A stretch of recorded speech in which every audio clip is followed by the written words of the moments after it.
Guys, shake muna tayo before natin simulan yung bakbakan. Okay? Shoutout muna natin yung mga followers natin dyan sa Pilipinas. Okay? Ngayon, still yung topic natin na i-discuss, proving trigonometric identities. Bakit, Sir Javi? Kasi maraming nahihirapan na mga students kung paano ba talaga mag-prove ng trigonometric identities. Ngayon, mayroong bagong technique, ituturo Sir Javi kung paano mag-prove ng trigonometric identities. Okay, let's start. Now, di ba yung left hand side natin yung nasa left? Ito yung left hand side. Ito yung right hand side. Ngayon, ituturo ni Sir Javi yung working backward technique. What does it mean by working backward, Sir Javi? We will start solving from bottom to top. Okay? When we say bottom to top, that is simply means na we will look at the given value ng ating right hand side. Di ba yung right hand side natin dito is cosine x, cotangent x. I-try natin, i-simplify yung cosine x, cotangent x para mayroon tayong idea kung paano natin titirahin yung left hand side. Okay? Dito. Di ba mayroon niyang quotient identity ang cotangent x? Ano yung cosine identity ng cotangent x? That is cosine x over sine x. Tama? Kapag i-multiply natin yan, cosecant squared x over sine x. Now, dito Sir Javi, dapat, that is possible na ang pwede natin kunin, yung left hand side natin, dapat magkaroon tayo ng cosine squared x over sine x para makuha natin si cos x and cotangent x. Now, take note for this one. Try natin kung pwede ba yan. Okay, tingnan natin. Now, simulan na natin. Di ba yung left hand side natin is 1 minus sine x times 1 plus cosecant x. Tingnan nyo yung given, guys. Okay, tingnan nyo yung given. Di ba dito, pwede ito, mayroon itong identity, reciprocal identity. So, 1 plus 1 over sine x. Now, dito, Sir Javi, uunahin muna natin yung i-simplify. So, paano yan, Sir Javi? Napakadali lang nito. Okay? Kaya, sinasabi ni Sir Javi, mag-solve talaga kayo, mag-try and try, para mahasa kayo kung paano mag-prove ng trigonometric identities. Now, kapag i-plus natin or i-add natin yung 1 plus 1 over sine x. So, ang sagot yan, di ba mayroon niyang 1 na denominator? So, cross multiplication lang natin yan. That is sine x plus 1 over sine x. Tingnan nyo, Sir Javi. Kaya, napaka-importante yung working backward para malaman natin kapag yung left-hand side, ganito yung kasi yun.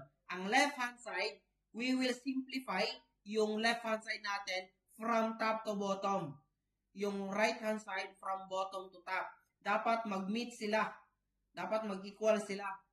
Okay? So, dito, Sir Javi, mayroon tayong denominator na sine x.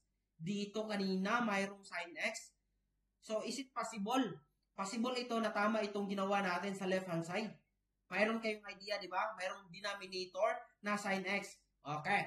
Now, next. Simplify pa natin. So, i-multiply natin yung numerator to numerator. Okay? So, ang mangyayari, ganito na.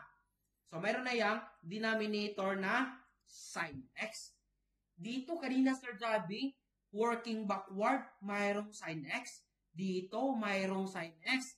So, possible, Sir Javi, na tama yung ginawa natin pag simplify yung left-hand side natin. Okay? So, next slide tayo. Okay, dito natin. 1 minus sine x yan, di ba? Okay. So, be careful lang talaga yung pag-simplify natin kasi minsan hindi tama yung paggamit ng identity.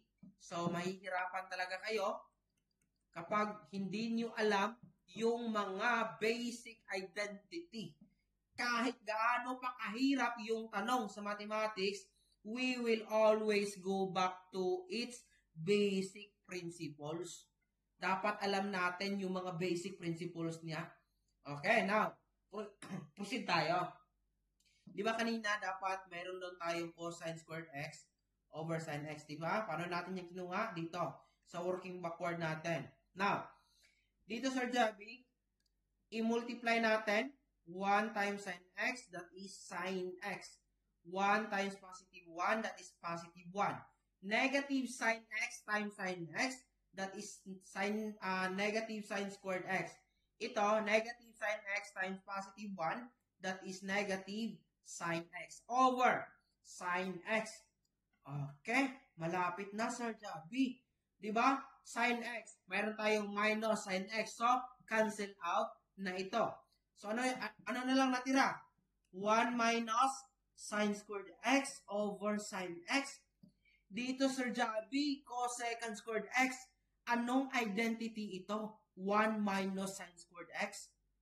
Diba? Mayroon na tayong idea. Pythagoras identity. Sin squared x. Ano ba yan? Okay? Sin squared x plus cosine squared x, that is equal to 1. Pero dito, 1 minus sin squared. So, therefore, that is equal to cosine squared x. So, we will change this one into, because that is equal to cosine squared x over sin x. Tama yung nakuha natin kanina, working backward, Sir Javi.